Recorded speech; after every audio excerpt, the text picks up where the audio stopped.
Hello, I'm Bishop Charles Travis, and I have the privilege today of being with my dear friend and fellow Bishop, Robert Goslin. Bishop Robert has spent a lot of time in Israel, and I'm going to ask him to share with you just some of that background.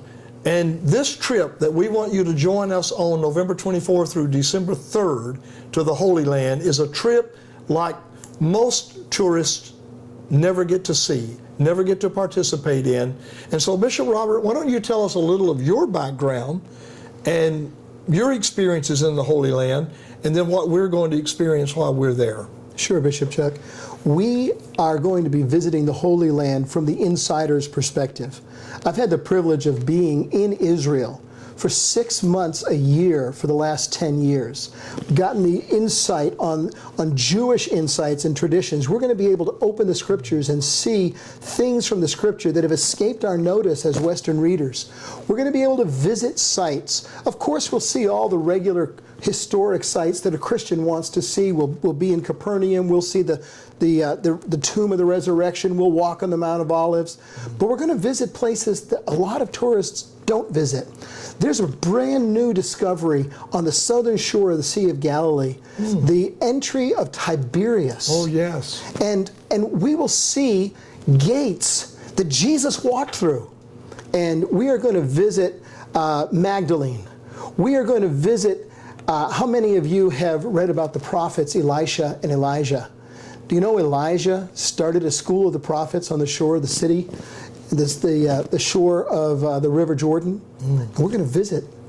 They've just discovered, just in the last few years, what they believe with a great degree of certainty is the house and the base of the school of the prophets. We're going to visit there. It's not on any tourist map. Tell me about the spiritual dimensions of this trip that we are really going to see, to taste, to experience, to embrace that moment. But what about the spiritual aspect? I'm saying we're going to be praying over a lot of these areas. You notice we put on our brochure. This is a Praying Through Israel tour. And a lot of people, and I've seen this so many times, Bishop, tourists come in and they try to jog where Jesus walked. They're hitting 437 places, and that's just the first morning. Yeah. You know, we're gonna see all the sights that a Christian wants to see, but we're going to do it in a little bit of a different manner because we're going to stop. We're going to take time to do preparatory Bible studies the evening before. We're going to pray. So, for example, we all know at the end of the Gospel of John where Jesus met Peter on the seashore and the disciples. They had the meal, and Jesus restored Peter. Well, the place where that took place is a place called Mensa Christi, the table of Christ. Wow. Well, when we're there, we're not just going to walk in, look at the shore, and leave. We're going to walk in. We're going to reread that passage from the Gospel of John. But then we're all going to take our Bibles, and there's many different places we can go. And we're going to take some time with the Lord. We're going to say, Father, where have I betrayed you? Where have I let my pride or sin or something else get in the way? And we're going to let the Lord do a work of restoration in us there as well. Amen. One of the things you're going to find is that with Bishop Robert, you will go places, see things that on the ordinary, normal tours to Israel, those persons do not get to see. Plus, there's a feature that I want Bishop Robert to talk to us about that is so uniquely different to this trip, and that is the spiritual context that we're going there for as well.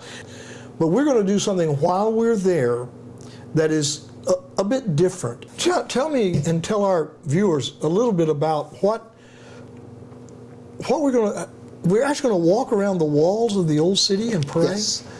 Yes. We've all read in Psalm 48, verses 12 through 14, where David talks and says, walk about Zion, go around her, count her towers, consider her ramparts and view her citadels, that you may tell them to the next generation that this God is our God, and He will be our guide even to the end. On one of the mornings that we're in Jerusalem, Bishop, we are going to gather by the Jaffa Gate, and we're going to split into two groups, and we're going to mount the actual old walls of the city. And half of our group is going to move to the north, praying through the Christian quarter, and then praying through the Arab quarter, and coming around to where the Dome of the Rock is. The other half of our group is going to mount the wall by the southern aspect, and we're going to march and we're going to pray our way through the Armenian quarter and the Jewish quarter, again coming around. We're going to meet at the Western Wall. Amen. So we will have marched around Jerusalem. We're not going to be just like a tour group who comes in and does different elements inside. We are going to mount the walls of the old city. We're going to march around Jerusalem. Then we're going to come down and we're going to go and we're going to pray at the Western Wall at the Kotel. Then we're going around the corner from the Kotel to a place where not a lot of visitors go. And we're going to go into a specific archaeological center. And you know what we're going to see there? We're going to see and be able to touch the actual physical stones of the temple that were destroyed in 70 AD. They were pushed off of the Temple Mount down into the street. We're going to stand in first century streets that were crushed by those stones. Where Jesus really walked. Exactly. On the very stones. Exactly, the very stones. Oh my. You know, one of the things that, as you can see, Bishop Robert can go on forever about this. He loves this city. He loves this country. He's been there so many times. And oftentimes I just get him telling me the places he's been that no one else has been, things and places he's seen that others don't get to. Well, he's going to take us to some of those. And you know, this trip is November 24th through December 3rd. It's a great time to go. The season is beginning to change a little. And for that reason, we're able to get such an incredible price. For this trip, it's only $3,298 from Jacksonville, Florida. That includes all the tours, the guides, the hotels, the food, all of that is included. First-class hotels, and the greatest company of people that you'll ever spend a few days with, seeing the sights that few others have ever seen. So go to the website that's below the picture here and click it, go there, sign up, and let's go and pray and see and sightsee together in the Holy Land of Israel.